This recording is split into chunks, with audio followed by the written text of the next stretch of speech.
poder observar algo muy importante en la otra persona, que es ver los ojos. Cuando uno mira con atención y mira los ojos de las personas, que los ojos son los espejos del alma, uno puede darse cuenta cómo está la persona. Si la pupila está dilatada, por ejemplo, eso quiere decir que hay emoción. En cambio, si la mirada es así muy puyúa, intensa y profunda, la persona está mucho más en el juicio y en la evaluación. Cuando uno empieza a observar, dentro de los procesos de observar a las personas, uno puede darse cuenta de algo que la persona que está enfrente tuyo no se da cuenta. Esto es algo interesante que uno tiene que revisar, porque muchas veces lo que uno está atrayendo o lo que está pasando fuera de ti es porque está pasando dentro de ti. Y lo que tú atraes fuera de ti está muy vinculado con lo que tú tienes dentro de ti. Cuando tú estás contándole algo a un niño y el niño está contento y está con la pupila dilatada, eso quiere decir que está conectado con su corazón y está conectado con sus emociones. Cuando uno logra ese contacto y logra transmitir la información para que otra persona haga ese contacto, evidentemente tú te acercas más al corazón que a la cabeza. Y cuando uno mira con atención, si mira a la otra persona y sin juicio y sin evaluación, tú vas a poder conectarte de corazón con esa persona. Ese es el arte del líder integral, que tiene la habilidad no solamente de decir las cosas, sino dar el ejemplo, dar el modelaje. Pero en el mirar tienes un acto bien importante, que es la conexión con la otra persona en un plano mucho más allá que el plano mental. Pero también hay que escuchar con atención, y el que escucha no piensa cuando el otro habla. Realmente no es fácil, porque realmente cuando estamos escuchando, estamos comparando. ¿Eso es verdad? ¿Eso es mentira? ¿Eso no es así? O quiero hablar y no te escucho porque quiero hablar en vez de que tú hables. Ese juego de escuchar con atención, cuando uno logra aquietar la mente y logra estar en un estado más de momento presente, más de relajación, uno puede perfectamente poder conocer más a la otra persona. Porque al estar tú callado y tú escuchar con atención, tú puedes conocer muy bien cuáles son las intenciones de las personas, cuáles son las palabras que están más claras, cuáles son las frases entre líneas que no se dicen, porque estás realmente atento, porque estás escuchando con atención.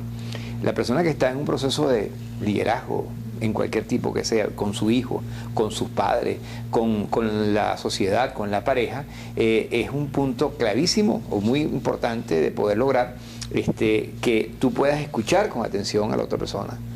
Generalmente las personas quieren hablar y a veces no lo dejan hablar, o a veces tienen miedo a expresar lo que sienten, porque de alguna manera u otra pues no ha sido su historia el que le han dado la oportunidad de poder expresarse. Yo he estado en muchos sitios diferentes, en proyectos de adolescentes, en barrios, en cárceles inclusive, donde he tenido la oportunidad de que las personas están muy tímidas, las personas tienen miedo a expresar. Entonces cuando tú tienes la habilidad de callarte la boca y de preguntarle algo a alguien y que hable la persona y tú no digas nada y escuchas con atención, tú le estás dando la oportunidad a la persona que se libere de su historia, que se libere de sus apegos y sus adicciones. Por eso es tan importante en la misión del pionero comenzar con mirar y escuchar con atención. El segundo paso de este proceso se vincula con identifica tus niveles de conciencia. Este proceso experimental que yo he tenido a través de la vida me ha dado una información útil porque ha sido un proceso de experimentación. Y lo primero que yo me di cuenta dentro de este juego en que estoy de hace 30 años fue que cuando yo fumaba, yo era una persona inconsciente y fumaba muchísimo. Yo fumaba hasta en el baño. Yo me bañaba con un cigarro y lo ponía en la esquina. O sea, yo era un adicto a la nicotina. Y estaba totalmente inconsciente porque para mí lo importante era saciar a través del cigarro mi angustia y mi ansiedad. Y generalmente uno se pone adicto a las cosas, muchas cosas de adicción, porque tú quieres evadir, porque tú no quieres enfrentar, porque tú no sabes cómo manejar los procesos. Y realmente a veces no es fácil con un sistema externo tan complejo, donde te lleva a veces a depender de cosas y no depender de ti, o no depender de tu esencia, no dejarte guiar por tu corazón. Es una conexión con Dios. Cuando uno tiene ese contacto definitivamente con la sabiduría y no con la historia de los conocimientos que has aprendido, sino con tu sentir, tú empiezas a fluir mucho mejor y puedes lograr muchas más cosas en tu vida. Pero el primer estado es que hay que aceptar que uno es inconsciente. Uno a veces es inconsciente de sus incompetencias. O sea, uno no está claro de las cosas que no sabe. Simplemente uno actúa en forma mecánica, en forma robótica. Hasta que llega un momento que por alguna razón despiertas, como me pasó a mí con el cigarro, que empecé a sentir ya unos síntomas en donde la adicción que tenía me impedía subir la montaña, me impedía correr, me impedía hacer muchas cosas porque no tenía el aire suficiente. Ahí es donde uno empieza a pensar, y ese es el primer nivel de conciencia, donde muchas personas a veces se vuelven como eruditos en el conocimiento, pero se quedan solamente en el pensar. Y analizan la información, se llenan de libros. Yo me estudié todos los libros que había con respecto al cigarro, tenía un conocimiento profundo. Me decían, pero tú no fumes porque eso es malo. Sí, pero es que tú sabes lo que pasa, es que el metabolismo, y cuando uno tiene, y daba muchísimas explicaciones. Hasta recuerdo una que dije, hay personas que dicen que es malo fumar y dicen que es bueno fumar. Y por supuesto yo me fui a los que decían que era bueno fumar. Pero era mejor fumar que morirte de otra cosa, era mejor fumar que... Para justificarte. Entonces uno se vuelve un experto en estrategias de manejo de objeciones. Y yo recuerdo que yo hice hasta una especie de librito de objeciones, porque dependiendo de la persona no le podía decir la misma objeción todo el tiempo. Tenías que variar, porque si no te decía que tú eras un fastidioso, entonces no tenías cómo sustentar eso.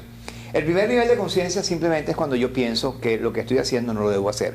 Ahí llegué al punto en que me di cuenta que seguir fumando era muy dañino. Pero solamente pensar, solamente tener el conocimiento, solamente decirlo de la boca para afuera no es suficiente. El segundo paso importante de este proceso era sentir que lo que estaba pensando tenía un sentido. O sea, que yo me creía, yo estaba convencido de lo que decía, y ahí es donde viene la energía del cambio, porque nadie va a cambiar si no se compromete, y nadie va a cambiar si no quiere. La gente tiene la intención de manipular muchas cosas, maneja conceptos, maneja teorías, manipula, utiliza, pero no, la cara no ayuda.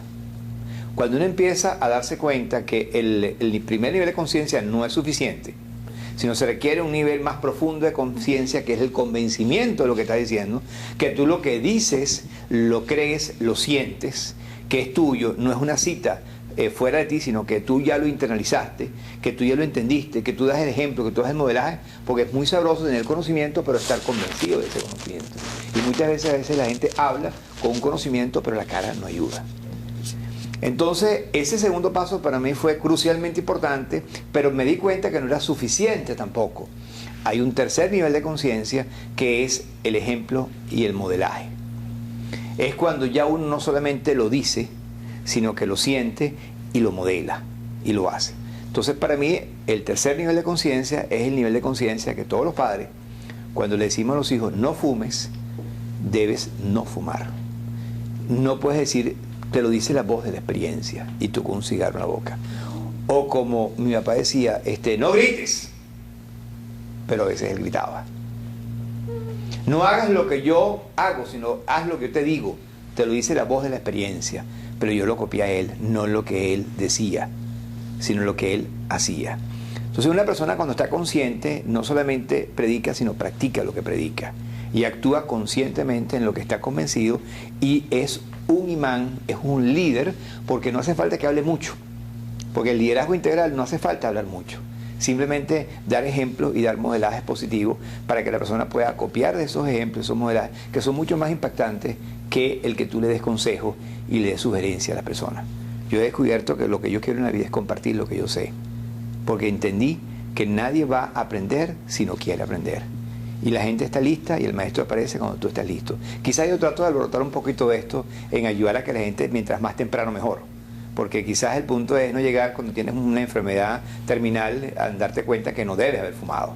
Entonces, para mí, dentro de ese proceso es ayudar a que la gente tenga mayor conciencia, y mientras más temprano mejor. El tercer aspecto de este proceso, en continuación, tiene que ver con el saber quién soy. Y saber quién soy, de alguna manera, esto es muy viejo y muy histórico, y lo pongo justamente porque tú no puedes buscar afuera lo que está dentro de ti. Y de alguna forma es interesante entender, y eso lo aprendí justamente en Choroní, un sitio espectacular en el cual yo iba muchísimo, donde en ese sitio, adelante señora, en ese sitio el punto importante es que un participante, en un ejemplo que hicimos, me dijo, hay que aprender a voltear los ojos para adentro. Y me contó un cuento que no se me ha olvidado desde ahí, y no lo paro de contar por el resto de mi vida. Un señor va caminando y se le cae un ojo, y lo recoge, y por error lo coloca viendo hacia adentro. Cuando ve lo que está adentro se asusta, e inmediatamente voltea hacia afuera y suspira. Ay. O sea, qué cómodo es ver para afuera y no ver para adentro. Yo durante muchos años he estado en ese proceso de investigar. Yo tengo 30 años haciendo esto y durante este tiempo lo que yo he hecho es como asegurarme, como convencerme, como validar si todo lo que estoy haciendo tiene un sentido. Porque para mí es importante eso, ¿no? Porque la intención justamente no es decir cualquier cosa, sino hacer algo que realmente yo pueda sentir que tiene un valor agregado. Y ese ejemplo a mí me cambió la vida porque normalmente a las personas les cuesta mucho conocerse a sí mismos. Y durante muchos años yo entendí que ese es el camino ideal para poder lograr iniciar un proceso de cambio y transformación. Nadie va a cambiar absolutamente nada si no quiere cambiar. Digo con convencimiento y con la conducta observable. O sea, si yo quiero cambiar algo y eso que quiero cambiar no tengo el compromiso necesario, no lo voy a hacer. Yo puedo estar aparentando, puedo ser un experto en explicaciones, en justificaciones, en decir por qué, que tú no conoces mi historia, que tú no sabes quién fue mi papá, es que tú no sabes quién es la persona que está en mi casa. Uno puede dar muchas explicaciones. Pero cuando uno empieza a entender que lo que uno es, tiene que mejorarlo, porque nunca estamos listos, siempre hay un proceso de cambio, evolución, y para poder hacer esa introspección yo descubrí un método, que es un método muy sencillo, que la gente a veces le cuesta hacerlo porque tiene la costumbre y los apegos y las adicciones con la historia, que es hacer esa volteada de ojos para adentro y decir quién soy, dónde estoy y hacia dónde voy. Y ese quién soy, hay un acrónimo muy sencillo que es conocer tu flor, cuáles son tus fortalezas, cuáles son tus limitaciones, tus oportunidades y tus riesgos. Cuando uno tiene conciencia de cuáles son sus fortalezas y de muy joven puede perfectamente elegir la profesión que quiere hacer en su vida, porque sabe lo que le gusta, sabe lo que quiere hacer, porque identificó qué es lo que tiene, cuál es su potencial interno, porque empezó a escuchar su razón de ser. Y cuando uno empieza a escuchar y a contactarse con tu fortaleza, tú vas a encontrar, más que buscar fuera de ti, tú vas a encontrar cuáles son tus recursos internos. Pero también hay que aceptar cuáles son las limitaciones. No porque tienes que sentirte mal, sino simplemente porque sepas que eso no es lo que quieres estudiar. O sea, yo tengo una limitación de repente dentro de mi historia que a mí no me gustaba, un ejemplo, la matemática. ¿Cómo yo voy a estudiar muchas matemáticas si a mí me gusta más la biología? Entonces, yo no puedo hacer un esfuerzo, porque a veces los esfuerzos los hacen los jóvenes para darle el título al padre. Papá, aquí tienes tú el título, ahora yo voy a hacer lo que yo quiero, ya te complací. Yo he escuchado muchos casos de eso. Cuando tú empiezas a hacer esa introspección, es un camino interesante porque es la mejor aventura que puedes tú tener en tu vida, que es conocerte a ti misma, poder saber realmente quién eres, porque a la medida que tú sabes quién eres, tú vas a poder elegir para los adolescentes la vocación, pero a nivel de los adultos la pareja. Porque tú vas a saber cuál es tu pareja ideal. Tú no vas a estar eligiendo por emoción, sino vas a elegir por conciencia. Y cuando tú vas a elegir la pareja, tú vas a saber cuál es la pareja que tiene química de verdad contigo, cuál hay afinidad contigo, cuál hay una persona que es una persona complementaria y una persona que maneja las diferencias. Cuando uno tiene esa habilidad de poder saber lo que quiere, uno evidentemente va a equivocarse menos en su vida. Y tiene que ver mucho el conocerse con la toma de decisiones. Muchas personas cuando toman decisiones mecánicas, automáticas. Yo trabajé en computación 18 años y yo hasta los 30 años era casi un robot. Todo lo analizaba desde el punto de vista cuantitativo, todo lo analizaba desde el punto de vista estructural, lógico, matemático, razonable. Pero me perdí durante todos esos años una gran capacidad de desarrollar todo mi potencial, porque cuando uno se robotiza, cuando uno llega a manejar solamente el conocimiento, que no es el conocimiento simple, sino es el conocimiento exagerado, tú te alejas de ti. Y una persona que vive de repente en una montaña que nunca ha estudiado, tú le ves los ojos y le ves los ojos con una transparencia increíble. Una persona que tiene una gran sabiduría, una persona que te habla del corazón, no tiene que hablarte de los conceptos y la teoría que tiene en la cabeza. Yo fui mucho de conceptos y teoría. Yo fui una persona que investigó muchísimo para saber que yo sabía muchísimo. O sea, tenía un ego inmenso, hasta que llegó un momento en mi vida que tuve un problema de salud serio y a partir de ese momento empecé a entender que hay que escuchar el cuerpo, que hay que saber lo que te gusta, que hay que saber decir no, y para saber decir no tienes que saber lo que no te gusta. Cuando tú empiezas a jugar ese juego y empiezas a entender que tú no eres un robot y que tú no puedes ser manipulado y utilizado por otro, que eso es una de las cosas que me parece importante cuando uno trasciende sus propias limitaciones y ya sabe lo que no quiere y sabe decir no. y puedes saber exactamente lo que para ti es importante. Y se inicia a partir de ese momento un nuevo comienzo en tu vida. Porque a partir de ese momento tú vas a decir, ahora yo sé quién soy, ahora yo sé lo que quiero, ahora yo sé lo que no quiero, y eso te humaniza mucho más. Yo tengo una premisa que hay un porcentaje muy alto, no voy a decir la cifra, pero está por encima del 90% de que la gente está inconsciente, no sabe lo que quiere y se muere sin haberse conocido. Síguemente sigue los patrones de otros, sin darse cuenta que se olvidó de sí mismo, sino actúa por complacer a otros, actúa vendiéndose a otros, actúa porque actúa de una manera para que el otro lo quiera, pero si tú no te quieres, ¿cómo te van a querer? Cuando tú empiezas a saber realmente lo que tú eres y cuál es tu flor, cuáles son tus fortalezas, limitaciones, oportunidades y riesgos, yo he aprendido que tú expandes tu nivel de conciencia, porque ahí sabes realmente dónde estás.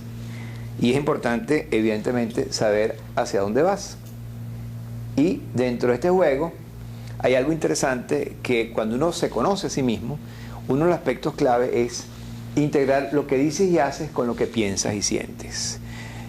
Hay un artículo que al que me mande un email se lo mando. Yo escribí unas cosas con respecto a esto y me senté en un periódico, es el de Western Newspaper, y hablé de la integridad, ¿no?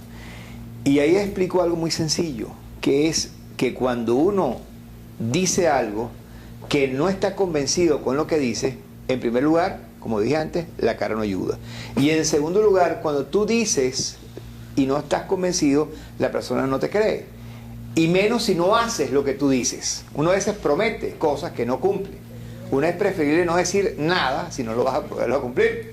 O sea, uno tiene que ver en el compromiso sano, no el compromiso criminal. El compromiso sano es que tú dices algo y lo haces. El compromiso insano es que tú dices algo y algo pasó en el camino y llegué tarde.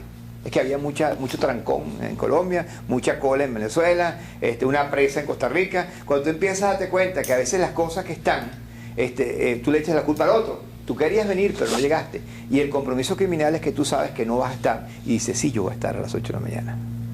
Cuando las personas empiezan a entender que ese juego de lo que yo digo y hago, siento y pienso, sobre todo como padres, pero cuando uno empieza a darse cuenta que lo que uno está modelando es lo que el hijo aprende. Si no, chequea en el espejo a tu hijo que es igual a ti. Es más, lo que tú no le puedes corregir a él es porque no te lo pudiste corregir a ti. Y tú quieres que él lo corrija sin que lo corrijas tú. Cuando tú empiezas a entender ese juego, que tú eres responsable y que tu ejemplo y tu modelaje, si no eres una persona íntegra, tú no vas a poder transmitir las cosas con la totalidad y con la profundidad que se requieren para causar un impacto. Y un impacto positivo no en que la gente cambie porque tú quieres cambiar. Un impacto positivo porque la gente se dio cuenta que quiere ser una mejor persona. Y cuando las personas empiezan al desarrollar ser una mejor persona, empiezan a darse cuenta que eso no termina nunca. Yo ahorita tengo 60 años y yo siento que estoy empezando todavía. O sea, yo siento que la vida está empezando, que hay una cantidad de cosas que no sé, que quiero seguir aprendiendo, que hay cosas que puedo aprender de personas aunque sean mucho más jóvenes que yo, niños inclusive, porque yo no tuve la oportunidad de darme cuenta que él se dio cuenta. Cuando uno empieza a tener la humildad, porque la única forma para mí de poder crecer es ser humilde, es reconocer que tienes la taza vacía, que no sabes nada. Cuando tú empiezas a tener esa apertura y sentir que cada persona es un aporte, que todos queremos tener de alguna manera la intención de poder querer decir algo y expresar algo, pero que hay personas que por la razón histórica, que no importa el pasado, y eso es parte del juego, sino que tú decidas en este momento presente que tú quieras ser lo que tú quieres ser, independientemente de tu historia. Una experiencia que tuve maravillosa fue con unos presos, ¿no? Donde ellos estaban todos con un problemita que decían, la piedrita en el zapato que tenía. Y yo les decía, tú puedes ser libre de tu propia cárcel. Tú quieres ser libre de tu propia cárcel. Ellos a veces no entendían, hasta que entendieron que estaban presos en su historia, en lo que hicieron. Pero cuando ellos empezaron a sentir el momento presente, cuando ellos empezaron a escuchar esa voz interna, cuando ellos se dieron cuenta que el corazón era diferente de lo que tenían en la cabeza, porque ¿cómo le voy a decir a una persona que está toda confundida que se aclare? Eso no es fácil. La única forma de aclararse no es analizando cómo me aclaro. Ahí es donde viene una entrega. Y la entrega es justamente a ser humilde y a decir, no sé nada. Y automáticamente cuando uno se entrega aparece algo mágico, ¿no? Ahí es donde yo siento que ya Dios guía tu vida. No tienes que estar dependiendo de lo que sabes, sino que tú dices lo que sientes en ese momento. Y cuando tú sigues esa voz sin miedo, cuando tú expresas lo que quieres decir sin tener que meter la pata, sin tener que estar pensando cómo ver en público, Yo tengo mucho tiempo ayudando a la gente. No digas todo lo que estudiaste, di lo que sientes en ese momento. Yo no sé lo que voy a decir 2 minutos después, ni me importa. Yo simplemente voy hablando en función de lo que estoy haciendo. Cuando una persona tiene esa honestidad de querer ser auténtica, esa persona va a irradiar muchas cosas positivas en la demás persona. Su pupila se va a dilatar, va a lograr muchas cosas, los hijos van a conectarse realmente con su ser, porque uno no puede estar toda la vida dándole consejos a los hijos, y los consejos que le das muchas veces son los que te diste que haber dado tú, o muchas veces los consejos no tienen nada que ver con él, sino con tu propio error y tu proyección. O sea, tú tienes que dejar que ellos sean ellos, tienes que aprender de ellos. Cuando tú empiezas a entender que ese es un juego, que a veces los padres son hijos y que uno es padre cuando ya los hijos están grandes, entonces uno empieza a darse cuenta que esto es un juego que no termina nunca. Es más, los hijos cuando están más grandes los problemas son más grandes, ¿no? Hijo chiquito, problema chiquito, hijo grande, problema grande, ¿no? Pero cuando uno empieza a darse cuenta de esa integración, bueno, ahí es donde uno es capaz de ser un buen líder. El líder aquel es el que realmente practica lo que predica porque lo siente y lo piensa. Cuando uno tiene esa conexión, esa alineación, para mí te acercas mucho más a Dios. Porque es un momento donde tú tienes más paz. Y cuando tú te acercas a Dios no hay bulla, hay silencio. Y es una forma de medir si tú te acercas de Él o no. O sea, que tú estás en paz, tú irradias paz, tú te sientes en paz, te sientes feliz y muy agradecido. Cuando uno tiene ese proceso, uno no tiene que estar dando una explicación profunda de cosas, sino que uno lo que tiene que dar el ejemplo. Cuando uno pasa de esto al siguiente, entonces uno dice, bueno, ahora voy a organizar la ruta. Es como el GPS. Yo tengo ahorita un programa que se llama Despierta tu GPS y que tiene que ver exactamente cómo funciona el GPS. Tú tienes que tener claro hacia dónde vas y escribes en el GPS la dirección. El satélite, que en este caso para mí es Dios, te dice en dónde estás. Y cuando tú tienes claro el dónde estoy y hacia dónde voy, evidentemente el GPS te da la ruta. Y si te sales hay un recalculation, ¿no? Y vas corrigiendo, a veces por equivocación, tardas más tiempo en llegar al sitio, pero vuelves porque no estás alerta, porque no estás consciente de que ahí tienes que cruzar a la derecha, sino que te pasaste, entonces tienes que dar la vuelta y 1 milla más, 2 millas más, o a veces más todavía. Evidentemente, dentro de este proceso, lo que es la misión del pionero, tiene un proceso de transferir un método que la gente a veces le cuesta, porque a la gente le gusta actuar por impulsos y por la parte emocional. O sea, a la gente le cuesta mucho sentarse y reconocer dónde estoy. O sea, uno prefiere poner pura fachada, pura pantalla, de cualquiera que fuese, con la intención de poder, de alguna manera, demostrar al otro que tú no estás equivocado o que tú la sabes todas, pero la cara no ayuda, porque la gente sabe que no estás bien, o que quieres aparentar está bien. Pero cuando tú empiezas a darte cuenta de que organizar la ruta es tener claro cuál es tu sueño, dónde quieres estar. O sea, tienes que tener un norte, porque si no tienes un norte nunca te vas a poder focalizar, y el problema del ser humano es la desfocalización. Eso lo aprendí yo mucho más aquí en los Estados Unidos, porque aquí hay una gran persona que no tiene foco, solamente la apariencia, para sustentar y aparentar que tengo, pero por dentro está la procesión, porque la gente está sufriendo. Cuando tú hablas con una persona de cerca y intimidas un poquito, bueno, a los pocos metros las personas están llorando, ¿no? Eso me ha pasado a mí hace mucho tiempo aquí. En los cursos que he tenido en Venezuela, cuando los dictaba, la gente hablaba y decía su cosa, pero aquí cuando yo la conecto un poquito, se abre un proceso, porque la gente está aparentando y la procesión está por dentro. Entonces, cuando tú empiezas a decir, ¿cuál es la ruta? La ruta es que yo quiero estar allá, yo quiero ser feliz. Y para ser feliz y para hacer lo que yo quiero ser, yo tengo que saber quién soy y conocer cuál es mi misión, cuál es la razón de ser porque estoy aquí. O sea, ¿qué es lo que tú tienes que hacer alineado con tu sentir? Y tu sentir en este caso no es emocional aquí abajo, tu sentir es aquí arriba, con tu corazón. Y es un instrumento de Dios. Cuando la gente sigue ese proceso y siente que es un instrumento de Dios, entonces no tienes que preocuparte. Simplemente tú tienes que lograr tener claro, yo quiero estar allá, y al yo empezar a conocerme a mí mismo y empezar a desarrollarme como ser humano, a empezar a trascender mis limitaciones, a hacer los cambios que tengo que hacer yo para tener una mejor calidad de vida, ya empiezas tú a encontrar la ruta. Y tienes que ver resultados, porque tiene que haber logro. O sea, el logro tiene que ver, aquí tenemos que tener ingresos porque tenemos que pagar los biles, si no nos botan, nos sacan o perdemos la casa.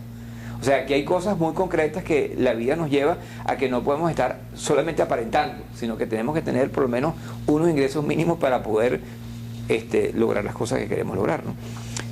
Pero ese proceso de encontrar la ruta y de saber hacia dónde voy, muchísima gente no lo sabe. Esa es parte de mi misión, es ayudar a la gente a que sepa dónde está y hacia dónde va.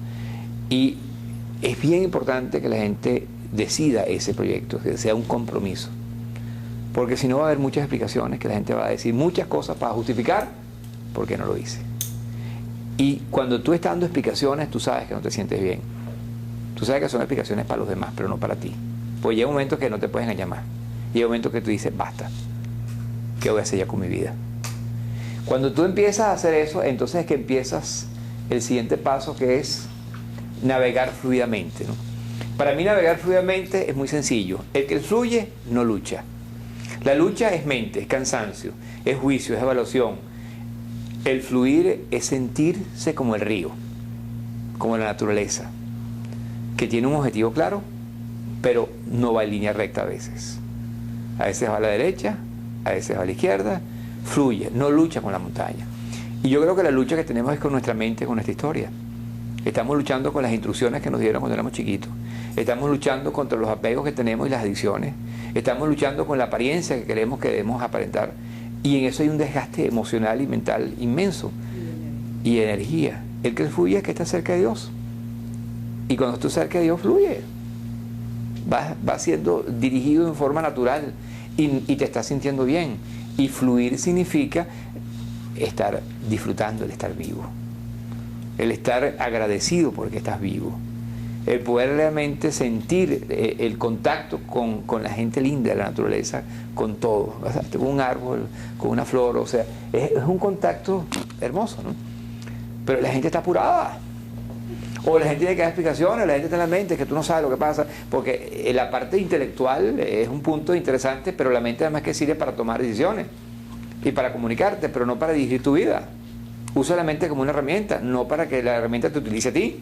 Y si te pones a ver, hay una diferencia entre elegir y ser escogido. Hasta que hay un punto que uno dice, yo no quiero que me cojan más. Yo quiero elegir. Y elegir no lo vas a elegir de aquí. Elegir lo vas a elegir de aquí. Aquí vas a ser escogido. Aquí vas a elegir. Cuando tú tienes el coraje de poder elegir y arriesgarte, porque a veces hay que arriesgarse, ¿no? Arriesgarse a que las personas que te conocen digan, oye, pero ¿qué te pasó a ti? Ya no eres una persona predecible, porque una persona predecible es manipulable. Cuando una persona es impredecible, es una persona auténtica, es natural. Cuando una persona tiene ese contacto, pues ya no es predecible. Y una persona predecible es la persona más manipulable que puede haber en la vida. Cuando uno juega tenis, si yo juego siempre de la misma manera, yo soy predecible. Y la otra persona va a ponerme la bola siempre donde no le llego. O voy a sacar siempre de la misma manera y ya sabe que voy a sacar en ese punto. Pero yo cuando, como pitcher, tiene una rápida, una lenta, una curva, soy impredecible. Y cuando no soy impredecible tiene mayor control del proceso, porque estás actuando no por el concepto teórico que tienes, sino porque estás siendo guiado por lo que en ese momento sientes, por tu intuición. ¿Sí? Entonces cuando tú empiezas a entender eso, bueno, la decisión después de esto es, decides ser el líder pionero. ¿Y quién es el líder pionero? Bueno, primero que es un precursor de cambios. Algo maravilloso es cuando uno al hijo le dice, hijo, yo me equivoqué. Yo reconozco que esto no lo estoy haciendo bien. Tú le ves la cara a los hijos cuando tú le dices eso, observen los ojos. Cuando tú le dices algo que es real, que te equivocaste, que a lo mejor él te lo ha dicho en cierta oportunidad y tú no has aceptado porque yo soy su papá, porque yo soy el que mando, yo tengo el poder. Cuando tú le dices al hijo, yo me equivoqué, el hijo enseguida lo que hace, no te preocupes papá, y te abraza y te agradece, y qué bueno que entendiste la cosa, ¿no? Porque a veces uno es terco y se muere siendo terco toda su vida, ¿no? Pero cuando uno es un precursor de cambio, ¿qué está emanando como líder? O sea, que el cambio es constante, que tú estás cambiando, que tienes que... todo el mundo tiene que estar en un proceso de cambio y de mejoramiento. Porque en la medida que tú logras... ¿ah? Si no hay una evolución, y la evolución es el cambio para ser cada día mejor persona, para ser cada día más auténtico con tu relación contigo, con tu entorno familiar, porque uno vive en varios contextos. El contexto yo con yo, que es conmigo, el contexto yo con mi pareja, donde tiene que haber una visión compartida. Los problemas de las parejas son las no visiones compartidas de los padres. Eso es lo que trae más problemas. O sea, después de tantos años, habiéndome yo equivocado, y me di cuenta que todas las consecuencias se radican cuando papá y mamá no están de acuerdo y no tienen una visión compartida. Papá dice una cosa, mamá dice otra. Los hijos se confunden, después de los 12 años se enreda la cosa y a lo mejor ese niño por el resto de su vida está confundido. Porque no entendió realmente la importancia de que una pareja tiene que estar unida, que una pareja tiene que tener una visión compartida y que una pareja tiene que dar el modelaje correcto, con los ejemplos correctos, para lograr que los hijos aprendan de manera sencilla, sin tanto intelecto explicativo, sin tantas connotaciones complejas, sino simplemente en la vida cotidiana, dando el mejor ejemplo y estando más cerca de Dios. Para mí es que uno da el mejor ejemplo, porque ellos no tienen un gran respeto, ellos no tienen consideración, ahí hay compasión con las personas, porque tú empiezas a entender que el proceso en la vida es que todo el mundo tiene por dentro una historia que no sabe cómo manejarla, y que para poder manejarla tienes que tomar una decisión, y a veces hay que nacer de nuevo, y a veces la gente nace con Dios y antes estaba sin Dios, y ese proceso del renacer es un proceso bien interesante, porque eso es lo que ayuda a la persona a decir, ahora yo soy un emprendedor, yo lo digo ahorita del bienestar, un emprendedor donde quiero tener una mejor calidad de vida. Y quiero no solamente que yo la tenga, yo quiero que otras personas también tomen conciencia de eso. Esa es mi misión, el emprendedor del bienestar. Y en la medida que uno puede empezar a lograr, a transmitir y a compartir eso, uno va a lograr muchas cosas, porque la gente hay que enseñarla. A veces la gente hay que enseñarla de cero, porque no tienen la historia, porque no tienen los conocimientos, porque estuvieron tapados durante toda su historia haciendo una cosa robóticamente como un mecánico, porque había que subsistir o había que complacer a otra persona, cualquiera que fuese. Y te olvidaste de ti, me olvidé de vivir, como dice Julio Iglesias, ¿no? Cuando uno empieza a entender que uno tiene que ser el ejemplo, pasamos al segundo punto, que es impulso a tu intuición interior. Para mí ahorita la intuición interior, estas láminas, les confieso, tienen más de 22 años. Y yo tengo por lo menos como 15 años que no las hago. ¿Verdad? Sí, tengo como 15 años que no las hago. Y claro, de repente yo recuerdo, y ahorita vino esta conexión porque yo decía, impulsa tu intuición interior, y lo que yo decía hace 15 años es lo que voy a decir ahorita, ¿no? Porque lo que yo decía hace 15 años está muy vinculado con esa capacidad cognitiva de encontrar la intuición en el cerebro. Porque una persona intuitiva es una persona que tenía la capacidad de poder hacer una conexión con algo que era diferente y te guiaba la mente o te guiaba la... Ahorita la intuición es el corazón y la intuición es Dios. O sea, uno debe conectarse, porque la intuición es la conexión con la humildad requerida para poder recibir esa información, esa sabiduría, en una forma muy sencilla, que puede ser a través de cualquier cosa. Si uno tiene la apertura y está alerta de que hay los mensajes que están pasando, que están a veces fuera de ti y tú te conectas con ellos, o están dentro de ti. Cuando uno tiene mucha más paz y mucho más silencio, la conexión con Dios es increíble. Por eso es importante el poder lograr, dentro de ese proceso de introspección, de buscar ese silencio, esa paz, porque ahí está la información. Ahí tú tienes la conexión, ahí es donde uno siente... yo realmente cuando he logrado muchas conexiones interesantes, pero me recuerdo una en Quito, por ejemplo. Yo estaba muy agradecido de que estaba en Quito, yo no conocía Quito y estuve 3 semanas en Quito, iba a estar 2 días en Quito y me quedé 1 semana, y hubo un momento que estaba en el hotel viendo el famoso volcán que está ahí, y lo que hice fue llorar. O sea, por el agradecimiento, ¿no? Por el agradecer de lo que había logrado, lo que tenía. Y en ese momento de agradecimiento, la conexión que tienes es automáticamente, en una forma pero profundísima, con Dios. Y ahí fue que yo dije, bueno, aquí uno valida, porque uno tiene a veces la duda, ¿no? Y entonces, pero que uno valida que este estado en que estoy sintiendo es el estado que yo quiero tener. Claro, ojalá pudiera tener las 24 horas, ¿no? Pero es un estado ideal de estar todo el tiempo conectado ahí. Pero ese estado era simplemente por el agradecimiento, por el agradecer que tú en ese momento tenías, que sentía yo ya que ni siquiera tenía que planificar nada, sino todo lo decía natural. O sea, yo me sentí muy conectado, y eso fue lo que yo aprendí una vez años atrás, pero quizás desde un punto de vista menos profundo, como en este caso, porque era un encuentro muy profundo, ¿no? Con un llorar rico, ¿no? Un llorar divino, una sensación de paz y tal. Y eso es lo que tenemos que hacer nosotros en la vida. O sea, ¿cómo uno se conecta con las personas? No se conecta con el intelecto, se conecta con el corazón, cuando tú le hablas a la persona y le dices lo que tú sientes. Y evidentemente no hay que estar todo el tiempo, porque hay gente que te va a utilizar, te va a manipular, pero tú no puedes estar todo el tiempo con las pistolas y con las cosas puestas, si hay una persona que en este momento te permite que tú puedas hablar. Y en la medida que tú empiezas a sentir ese proceso, evidentemente esa intuición se desarrolla y esa conexión se incrementa, ¿no? Osado con los riesgos, bueno, los miedos, ¿no? Uno tiene que tener, o sea, la capacidad de decir yo sí puedo y yo sí quiero, y si me equivoco no importa.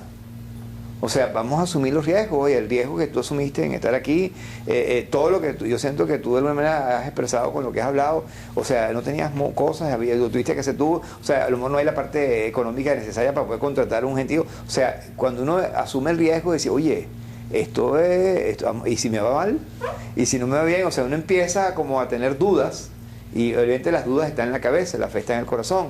Cuando uno empieza a sentir que uno tiene que enfrentarse a pesar de los riesgos, y que tú ahí te vas a dar cuenta que en ese momento van a surgir nuevas cosas dentro de ti que a lo mejor no sabías porque no habías experimentado o no te habías lanzado al agua. Cuando uno se lanza al agua tiene que nadar, ¿no? O sea, hay cosas, no queda otra. Ahora, si tú estás pensando que si nado, si no nado, entonces uno tiene que arriesgarse, ¿no? Y en la vida, pues, es un riesgo, no te puedes paralizar, exactamente. Bueno, en este punto lo que yo manejaba antes era negocio estratégicamente, y la vida todo es un negocio, ¿no? O sea, uno tiene que saber negociar. O sea, ¿cuántas personas no piensan diferente a ti? Y uno tiene que aprender a cómo manejar las objeciones. Y manejar las objeciones, yo tengo un acrónimo que se llama INESEN, que es muy sencillo. Hay diferencias que la manejas a través de la integración. Hay cosas que tú no sabes, que la persona te enseña y tú dices, uy, eso no lo sabía, pero qué bueno, entonces lo integras, ¿no? Hay cosas que tienes que negociar, porque es importante, pues, dos para ti y dos para mí. O sea, esto para ti y esto para mí. Hay momentos en que tienes que callarte la boca, evitar.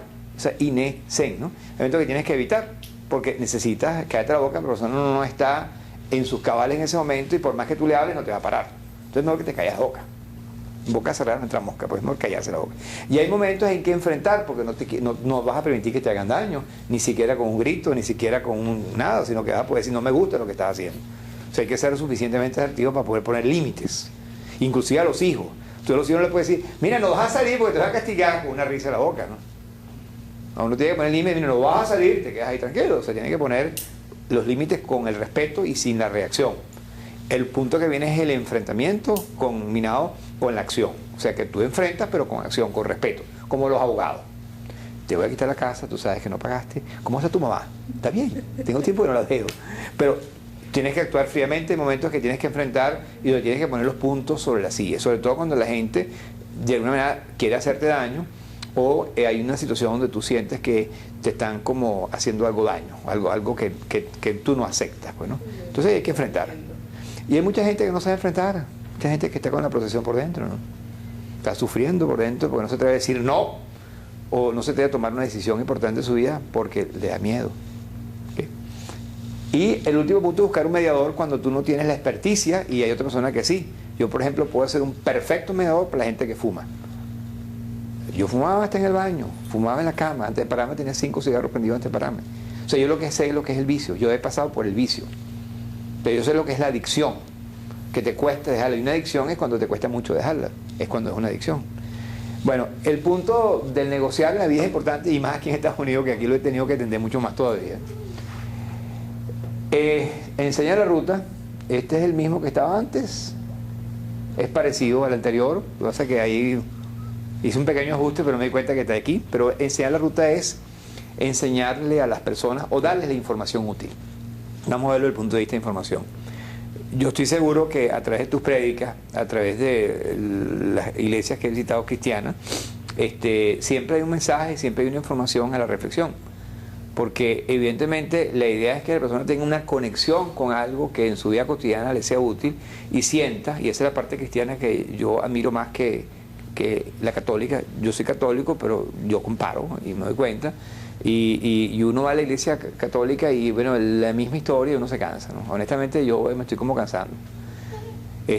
Porque es la misma cosa, ¿no? En cambio, en las iglesias cristianas he visto que el pastor pone un ejemplo interesante. Hay unas que he asistido que me han encantado, donde he visto que hay un mensaje bien auténtico y bien de aquí a ahora, pues, que puede ser útil. Y eso es lo que uno puede estar real. Uno tiene que compartir lo que uno tiene de conocimiento en las cosas que pueden ayudar a la gente a la reflexión.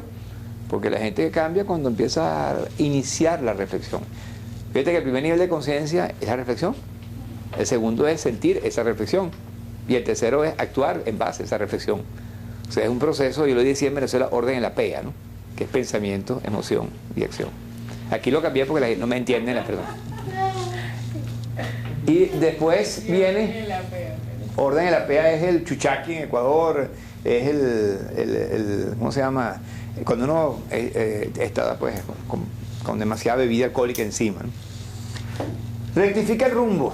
Yo creo que ahí está una de las sabidurías más grandes de la vida, que es que uno no puede estar toda la vida haciendo lo mismo con los mismos y teniendo resultados no adecuados o no los que tú quieres. Cuando tú estás enfocado en algo que no te funciona, o sea, tienes que cambiar. Cambiar. Pero la gente es terca. Es que tú no sabes que yo eso lo hice así. O tú quieres ayudar a una persona y la persona no se abre a escuchar. No, yo lo sé. O sea, el punto es que estamos a veces presos en nuestra historia, ¿no? Ahora, ¿cómo lograr que la persona diga, está bien, déjame humildemente decir, no sé. Déjame poner rojo una vez y no rosado toda la vida. Déjame decir, no sé, dime cómo es. Qué bueno es cuando alguien se equivoca y no dice ninguna explicación. Tú sabes cuando una persona empieza a crecer de manera que tú lo sientes rápidamente. Cuando a la persona tú le dices algo y aceptas que se equivocó. Es verdad, yo me equivoqué, es ver cómo hago, oye, no sé cómo hacerlo, ok, chévere, a ver cómo te ayudo. O busca cómo hacerlo. Pero el problema de la gente es que no rectifica, la gente sigue defendiendo su historia. Qué bueno es cuando diga, llegué tarde, me equivoqué, no me levanté temprano, no estaba comprometido. Pero no dando explicaciones. O sea, uno se cansa de explicaciones, la gente. O sea, yo cuando alguien empieza a dar explicaciones, yo ya sé dónde está automáticamente. Pero cuando alguien me dice, mira, la verdad es que yo, dime cómo lo hago. Déjame buscar las mejores prácticas, the best practice, ¿no? Déjame ver quién hizo esto mejor que yo. Déjame ver cómo hago yo esto para hacerlo más fácil. Déjame ver cómo me equivoco menos porque hay información que ya me han dicho por dónde es el camino. O sea, déjame ver cómo yo experimento eso. Cuando la persona es capaz de rectificar, la persona empieza a crecer de una manera impresionante. Rectificar el rumbo.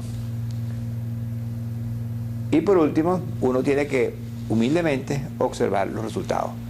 Cuando uno dice algo, dice, bueno, esto en un mes voy a rebajar 2 kilos. Lo tienes que ver.